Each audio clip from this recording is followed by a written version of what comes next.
जयपुर स्थित Rajasthan international centre में राजस्थान नगर पालिका कर्मचारी फेडरेशन का नवम महाधिवेशन आयोजित किया गया, जिसमें मुख्यमंत्री भजनलाल शर्मा ने मुख्य अतिथि के रूप में शिरकत की। मुख्यमंत्री ने कहा कि नगर पालिका कर्मचारी केंद्र और राज्य सरकार की योजनाओं को आम जन तक पहुंचाने में महत्वपूर्ण भूमिका और कड़ी हैं और शहरी प्रशासन के सशक्त आधार स्तंभ भी। उन्होंने स्वच्छता, जल संरक्षण और जनसेवा के कर्मचारियों की भूमिका की भी सराहना की।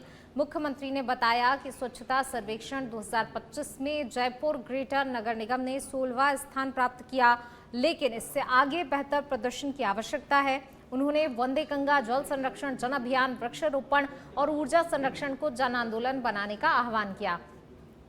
इसके साथ ही भ्रष्टाचार और अपराध के खिलाफ राज्य सरकार की सख्त नीति दोहराते हुए कहा कि कानून तोड़ने वालों को किसी भी कीमत पर बख्शा नहीं जाएगा। मैं ये भी जानता हूं कि आपकी समस्या क्या क्या हो सकती है, उनका समाधान होना भी आवश्यक है। लेकिन मेरे भाइयों,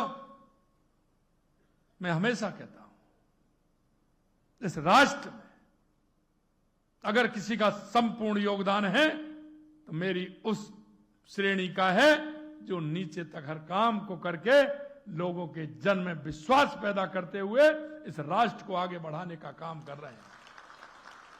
मेरे भाई बहनों, किसी भी शहर की पहचान वहां की स्वच्छता होती है, किसी की शहर की पहचान वहां की नागरिकों की सुविधाएं होती हैं। आप उन सभी के सहभागी हैं। मैं आप सभी को प्रणाम करता हूं और यह भी कहता हूं कि वहां के नगर निकाय कर्मचारी कितनी निष्ठा से काम करते हैं, यह हम जानते हैं। मैं आपसे यह भी कहूंगा साथ साथ में कि आपकी समस्याओं का समाधान करना हमारी सरकार का काम है और जनता की समस्या का समाधान करना वो आपका काम भी है और कर्तव्य भी है। मेरे मित्रों, ये देश ऐसे ही नहीं बना है।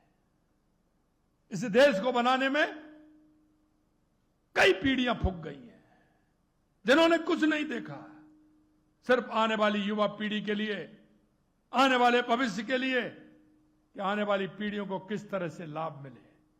मैं आपसे यही कहना चाहता हूं, हमको समर्पित भाव से राष्ट्र के योगदान के लिए जो भी हमें काम मिला है उस काम को हम पूरी तरह से करें। यह हमारी सबसे बड़ी पूंजी होती है, आने वाली पीढ़ियों को दिशा भी मिलती है। आप सब देख रहे हैं, आज के समय में आमजन का सबसे पहला और सीधा संपर्क नगर निकाय कर्मचारियों से होता है।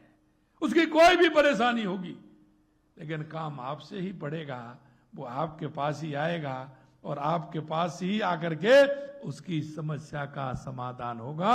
इसलिए मैं कहता हूं, ये कड़ी वो कड़ी है जो समाज और सरकार के बीच में काम करती है, सरकार की योजनाओं को पहुंचाती है और व्यक्ति को उसकी समस्या का समाधान देती है। इसलिए आप सभी से मिलकर के मेरे को बहुत बड़ी प्रसन्नता हुई है। ये स्वायत्त शासन जो मंत्रालय है, ये जो नगर पालिका है, नगर निकाय है, नगर परिषद है, नगर निगम है, ये शहरी जनता से जुड़ाव का एक सशक्त माध्यम है।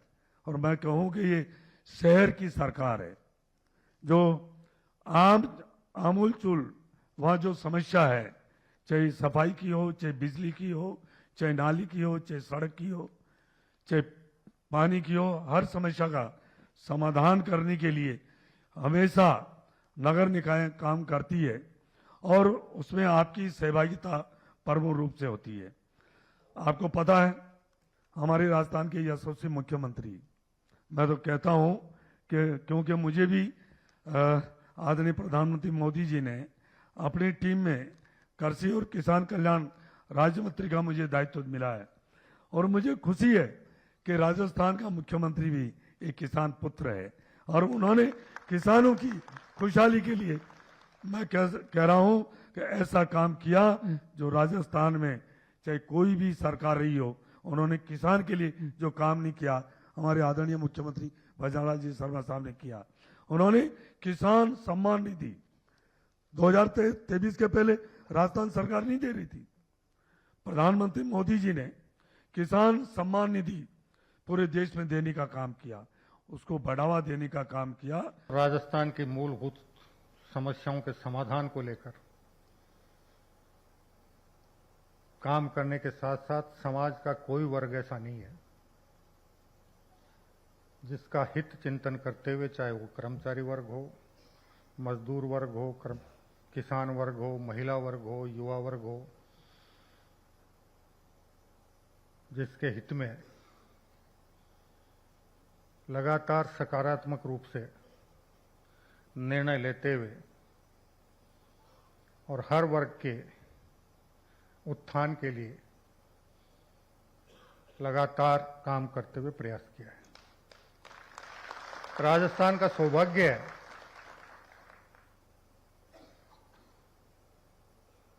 कि ठेठ जमीन से जुड़े हुए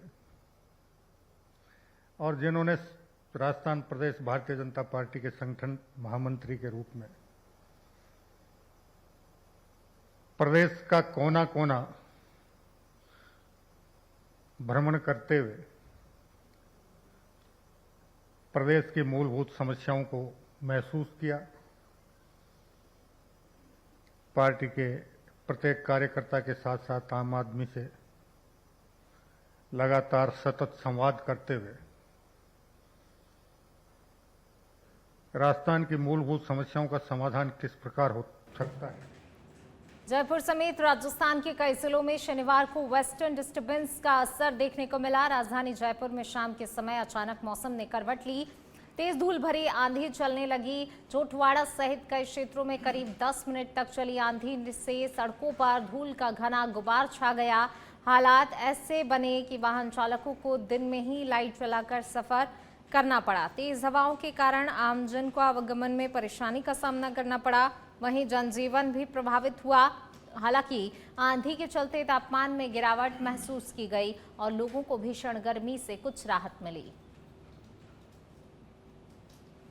नौतपा के बीच में मौसम ने पूरी तरीके से यू टर्न लिया है। इस वक्त मैं जयपुर के रिद्धि सिद्धि सर्किल पर मौजूद हूं, जहां पर आपको दिखाने की कोशिश करूं तो आप देख सकते हैं कि आसमान में जो काले बादल हैं वो आपको साफ तौर पर नजर आएंगे। यानी कि नौतपा के बीच में जिस तरीके से तेज गर्मी ने आमजन को परेशान किया हुआ था, टेम्परेचर जो जयपुर का है वो 45 डिग्री के नजदीक जो है वो पहुंच गया था। आमजन को बड़ी परेशानी जो तेज गर्मी से हो रही थी वो उससे कहीं ना कहीं यहाँ पर राहत मिली है और राहत मिलने के साथ ही जो तापमान में भारी गिरावट जो है वो देखने को मिल रही है।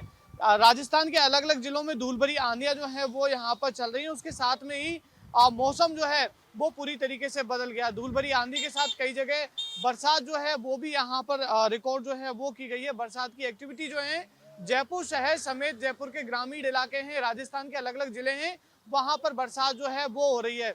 तो टेम्परेचर में भारी गिरावट इसकी वजह से जो है वो हुई है। आमजन को गर्मी से थोड़ी राहत मिली है। हालांकि वाहन चालकों को थोड़ी परेशानी का सामना धूल भरी आंधी की वजह से जो है वो करना पड़ रहा है। कैमरा पर्सन विजयगिरी के साथ निरंजन चौधरी, सच बेदरा।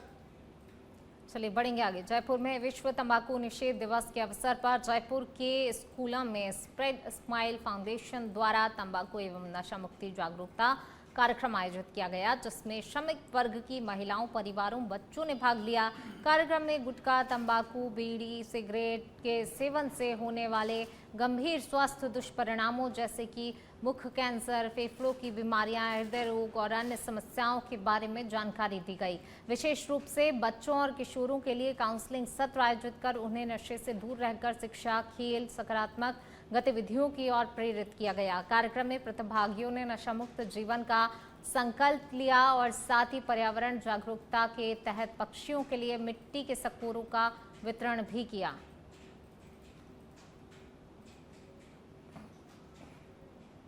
राजसमंद जिले के नाथद्वारा क्षेत्र में ऑपरेशन त्रिनेत्र के तहत खमनोर थाना पुलिस ने अवैध मादक पदार्थ तस्करी के खिलाफ बड़ी कार्रवाई करते हुए 471 किलोग्राम डोडा चूरा, एक स्कॉर्पियो वाहन जब्त किया है। जानकारी के अनुसार पुलिस टीम मचिंद क्षेत्र के सोडादर चौराहे पर नाकाबंदी कर रही थी। इसी दौरान संदिग्ध स्कॉर्पियो को रोकने का इशारा किया, लेकिन चालक नाकाबंदी तोड़कर कच्चे रास्ते की ओर से भाग निकला। पुलिस ने वाहन का पीछा किया, जिसके बाद तस्कर माचा क्षेत्र में स्कॉर्पियो छोड़कर जंगल की ओर फरार हो गए। तलाशी के दौरान वाहन में रखे 25 कट्टों से भारी मात्रा में डोडा चूरा बरामद हुआ। पुलिस ने मादक पदार्थ और वाहन को जब्त कर अज्ञात आरोपियों के खिलाफ एनडीपीएस एक्ट के तहत मामला दर्ज कर लिया है। फरार तस्करों की तलाश जारी है।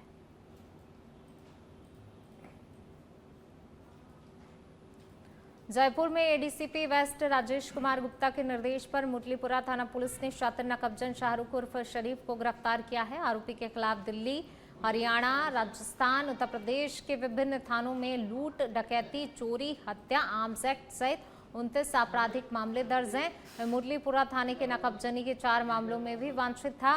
पुलिस ने सीसीटीवी फुटेज और दिल्ली पुलिस की मदद से आरोपी को पकड़ा। फिलहाल उससे पूछताछ जारी है और बरामदगी के प्रयास किए जा रहे हैं। इससे पहले इस ग्रोह के 2 सदस्य फैजल और अलादीन खान को भी गिरफ्तार किया जा चुका है। भरतपुर जिले के सेवर थाना क्षेत्र से एक दुखद घटना सामने आई है, जहां एक व्यक्ति ने पेड़ से फांसी लगाकर आत्महत्या कर ली। घटना सेक्टर 14 की बताई जा रही है। जानकारी के अनुसार मृतक की पहचान गोलपुरा निवासी महाराज सिंह के रूप में हुई है, जो कि अखडड़ चौराहे पर दलिया बेचने का काम करता था। बताया जा रहा है महाराज सिंह किसी अज्ञात कारण से पास के जंगल क्षेत्र में गया। वहां उसने पेड़ से फांसी लगाकर अपनी जीवन लीला समाप्त कर ली। घटना की सूचना मिलने पर सेवर थाना पुलिस मौके पर पहुंची। शव को कब्जे में लेकर जिला अस्पताल की मोर्चरी में रखवाया। बाद में पोस्टमार्टम की प्रक्रिया पूरी कर शव परिजनों को सौंप दिया गया। फिलहाल आत्महत्या के कारणों का खुलासा नहीं हो पाया है और पुलिस पूरे मामले की जाँच में जुटी है। साहब मैं अपने महात्मा ज्योतिबा फुले छात्रावास में रहता हूँ। तो इस व्यक्ति, इसका नाम महाराज सिंह है। इसने इस छात्रावास में लगभग 15-16 साल सेवा की थी। तो 2-2.5 साल से ही अपने मकान में रह रहा था और ये दलिया बेचता था, ये अखड़ किराए पर।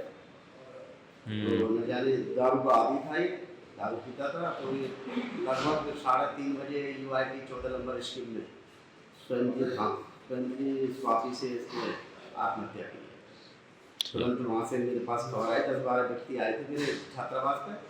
मेरे को बताया, मैं यहाँ जो बाबा चौकीदार रहता था, उसने आत्महत्या कर लिया। तो मैं मौके पे जा करके वीडियो बनाई थी और मैंने सेवा पुलिस को सूचना दी थी। तो पुलिस आ गई थी। पुलिस ने डेड बॉडी अपने कब्जे में लेकर के आ गई। श्रीगंगानगर के पदमपुर क्षेत्र में मौसम में अचानक बदलाव के बाद तेज तूफानी धूल भरी आंधी और बारिश से जनजीवन प्रभावित हो गया। रिंज बायला में आंधी के कारण विद्युत ट्रांसफार्मर गिरने से बिजली आपूर्ति ठप हो गई, जबकि पदमपुर रतेवाला मार्ग पर पेड़ गिरने से करीब 1 घंटे तक यातायात बाधित रहा। तेज हवाओं के कारण कई स्थानों पर नुकसान की सूचना है। सूचना पर पदमपुर पुलिस मौके पर पहुंची और ग्रामीणों की मदद से मार्ग को साफ करवाकर यातायात बहाल कराया गया। बारिश के बाद तापमान में गिरावट से लोगों को गर्मी से राहत मिली।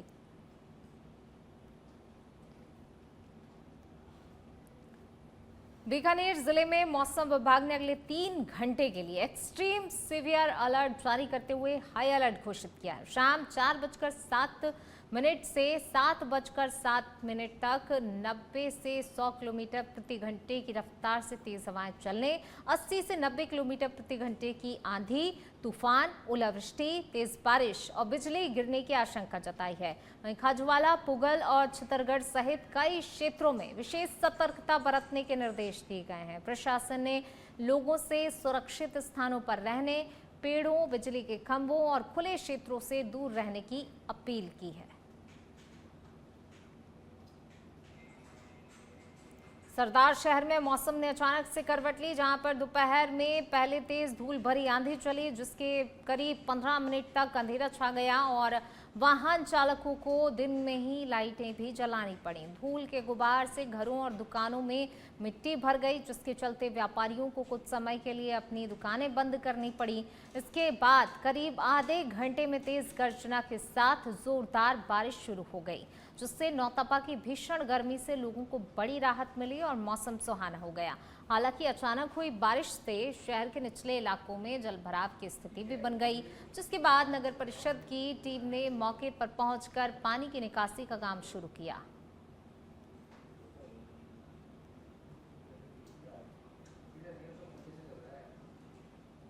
बाड़मेर जिले के सदर थाना क्षेत्र में एक विवाहिता द्वारा पानी के टांके में कूदकर आत्महत्या करने का मामला सामने आया। घटना के बाद पुलिस मौके पर पहुंची। ग्रामीणों की मदद से शव को बाहर निकालकर जिला अस्पताल की मोर्चरी में शिफ्ट करवाया गया। जानकारी के अनुसार मृतका सुगनी की शादी लगभग 6 महीने पहले सवाई राम से हुई थी। मृतका के पीहर पक्ष ने ससुराल पक्ष पर गंभीर आरोप लगाते हुए कहा कि उसे दहेज के लिए लगातार प्रताड़ित किया जा रहा था। परिजनों ने पति, सास, ससुर के खिलाफ दहेज हत्या का मामला दर्ज करवाया है। अतिरिक्त पुलिस अधीक्षक नीतेश आर्य ने बताया कि रिपोर्ट के आधार पर मामला दर्ज कर जांच शुरू कर दी गई है और उसका शव का मेडिकल बोर्ड से पोस्टमार्टम कराया जा रहा है। पुलिस ने कहा कि जांच के बाद आरोपियों के खिलाफ सख्त कार्रवाई की जाएगी। हरजाने की डाणी केली नाड़ी में सदर थाने में गांव है, उसमें एक विवाहिता है जो कल 12 बजे घटना है, टाके में कूद के उसमें आत्महत्या करने का मामला आया था। पीहर पक्ष का ये आरोप है कि इसको मार के टाके में डाल दिया है। महिला थाना में मुकदमा दर्ज कर लिया गया है। पीहर पक्ष का ये आरोप है कि इसको दहेज के लिए उसके पति और सास और ससुर परेशान करते थे और उसको मार के टाके में डाल दिया। प्रकरण पंजीबद्ध कर लिया गया और उसका पोस्टमार्टम की कार्रवाई चल रही है। सुमेरपुर के तखतगढ़ और सांडेराव क्षेत्र में शनिवार अलसुबह हुई बारिश के कारण भारतीय खाद्य निगम के समर्थक मूल्य खरीद केंद्रों पर खुले में रखा हजारों क्विंटल गेहूं भीग गया। समय पर उठाव नहीं होने से केंद्रों पर भंडारित अनाज बारिश की चपेट में आ गया, जिससे कि गुणवत्ता प्रभावित होने और आर्थिक नुकसान की आशंका जताई जा रही है। कर्मचारियों ने कुछ स्टॉक को तिरपाल से ढककर बचाने का प्रयास किया, लेकिन कई ढेर भीग गए। किसानों ने आरोप लगाया कि समय पर परिवहन व्यवस्था होती तो नुकसान टाला जा सकता था। एफसीआई अधिकारियों ने बताया कि भीगे गेहूं को सुखाकर गुणवत्ता बनाए रखने के प्रयास किए जाएंगे और स्थिति पर नजर रखी जा रही है।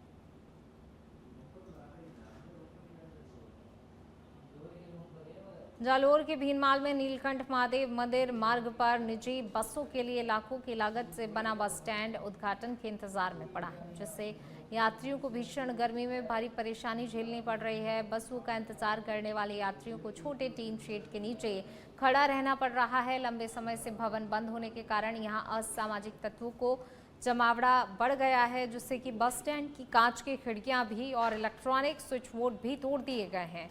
स्थानीय लोगों ने इसे सरकारी धन का दुरुपयोग करार दिया और बताते हुए जल्दी संचालन शुरू करने की मांग भी की है। तो वहीं विधायक डॉक्टर समरजीत सिंह ने नगरपालिका से शीघ्र बस स्टैंड शुरू कर सुरक्षा और रखरखाव सुनिश्चित करने की बात कही है।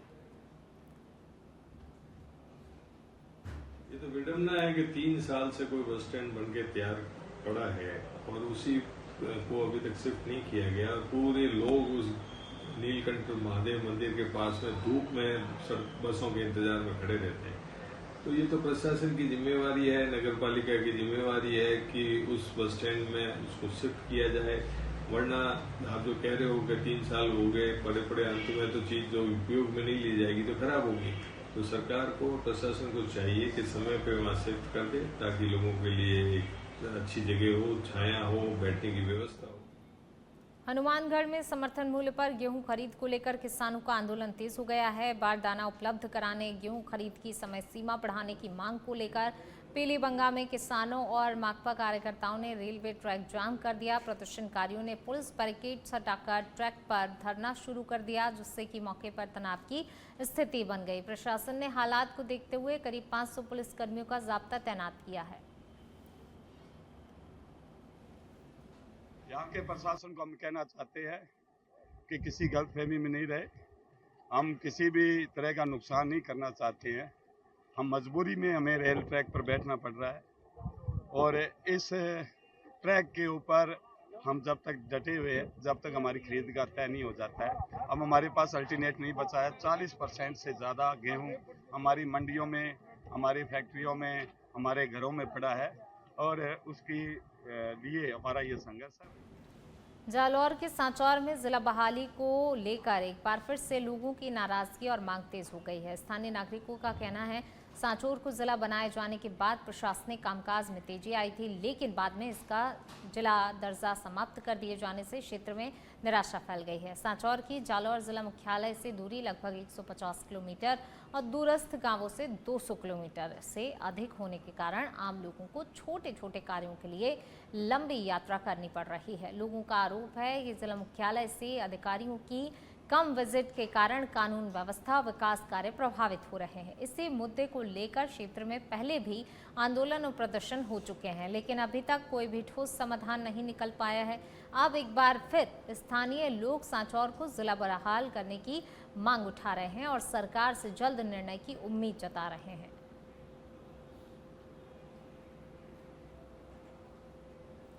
बूंदी के रायथल थाना क्षेत्र में अधिवक्ता हरिओम गुर्जर के साथ घर में घुसकर मारपीट के मामले में गिरफ्तार आरोपियों को न्यायालय में पेश किए जाने के दौरान अदालत परिसर में तनावपूर्ण स्थिति बन गई। बूंदी अभिभाषक परिषद के आह्वान पर बड़ी संख्या में अधिवक्ता एकत्रित हुए। आरोपियों की ओर से पैरवी करने पहुंचे कोटा के अधिवक्ताओं का विरोध किया। स्थिति को देखते हुए अदालत परिसर में भारी पुलिस बल तैनात किया गया। विरोध के बीच आरोपी पक्ष की ओर से दायर जमानत याचिका वापस ले ली गई। इसके बाद पुलिस सुरक्षा में आरोपियों और कोटा से आए हुए अधिवक्ताओं को परिसर से बाहर निकाला गया। अधिवक्ताओं ने इसे एकता की जीत बताया और मामले में सख्त कार्रवाई की मांग दोहराई।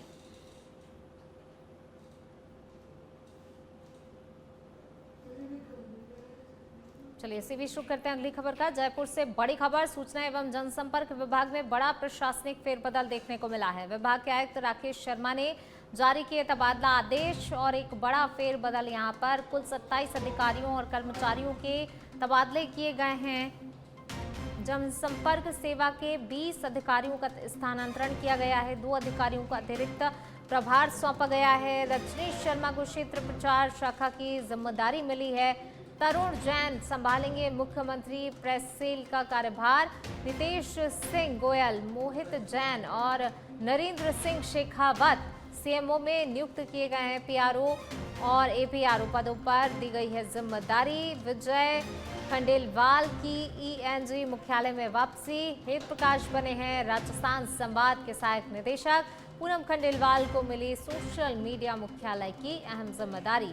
आशु राज आनंद को सूचना केंद्र जयपुर की कमान मिली है। वहीं ओटाराम चौधरी बने हैं चिकित्सा एवं स्वास्थ्य विभाग के उप निदेशक। सुरेंद्र सामरिया को पुलिस मुख्यालय में लगाया गया है। सतीश सोनी को JVVNL अजमेर की जिम्मेदारी सौंपी गई है। पल्लवी जोशी पुलिस कमिश्नरेट में सेवाएं देंगे। और ज्यादा बातचीत के लिए सहयोगी निरंजन हमारे साथ जुड़ गए हैं। निरंजन, एक बड़ा प्रशासनिक फेरबदल जो है देखने को मिला है, कई अधिकारियों को नई जिम्मेदारियां भी सौंपी गई हैं, क्या कुछ अपडेट? बिल्कुल पूनम, देखिए सूचना एवं जनसंपर्क विभाग है राजस्थान सरकार का, उसमें आज 27 जनों के ट्रांसफर जो है वो यहाँ पर एक पद से दूसरे पद पर किए गए हैं। और इसमें जो प्रमुख जिम्मेदारी जिनको मिली है वो रजनीश शर्मा है, जो कि संयुक्त निदेशक के पद पर हैं, जो कि अब क्षेत्र प्रचार शाखा मुख्यालय का जो पदभार है वो यहाँ पर नए पद पर जो है वो मिलेंगे। और तरुण जैन जो ईएनजी मुख्यालय में अब तक जयपुर में थे, वो मुख्यमंत्री जनसंपर्क प्रकोष्ठ में जो है वो यहाँ पर लगाए गए। तमाम जो 27 जने हैं उनमें जनसंपर्क अधिकारी और सहायक जनसंपर्क अधिकारी जो हैं वो यहाँ पर शामिल हैं। और देखिए यहाँ पर सुरेंद्र सामरिया हैं, वो पुलिस मुख्यालय की कमान जो है वो संभालते हुए यहाँ पर नजर आएंगे। उनमें से वहीं मोहित जैन जो है वो मुख्यमंत्री जनसंपर्क प्रकोष्ठ में उनको लगाया गया है। यानी कि ओवरऑल अगर बात करें तो 27 जनों के जो ट्रांसफर्स हैं वो यहाँ पर जनसंपर्क विभाग में किए गए हैं। और मुख्यमंत्री प्रकोष्ठ में भी कई जनों को, कई अधिकारियों को जो है वो लगाया गया। यानी कि मुख्यमंत्री की जो जनसंपर्क सेल है उसको और मजबूत बनाने का यहाँ पर जो है तबादलों के बाद जो है वो यहाँ पर काम किया गया। पूनम जी बिल्कुल, शुक्रिया निरंजन इस तमाम जानकारी को साझा करने के लिए।